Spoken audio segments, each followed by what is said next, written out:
In this lesson, we will talk about viruses and internet worms. Let's first define what a virus is, and then define what a worm is. A virus is effectively an infection of an existing program that results in the modification of the original program's behavior.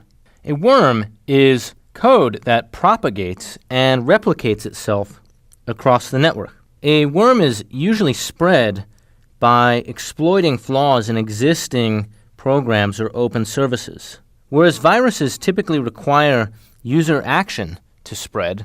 For example, opening an attachment on an email or running an executable file that a friend gave you on a USB key.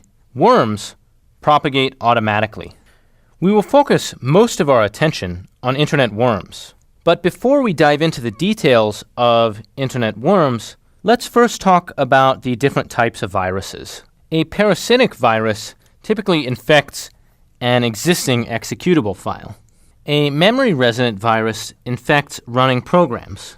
A boot sector virus spreads whenever the system is booted. A polymorphic virus encrypts part of the virus program using a randomly generated key. So one of the key differences between viruses and worms is that viruses typically spread with manual user intervention.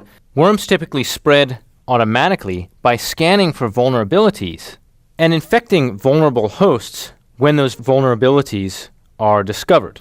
A worm might use any of these techniques to infect a particular host before spreading further. In the rest of the lesson, we will first talk about a brief history of internet worms, including the first internet worm, called the Morris worm, and other famous internet worms from the early days of internet worms in the early 2000s, including Code Red and other well-known internet worms of the time.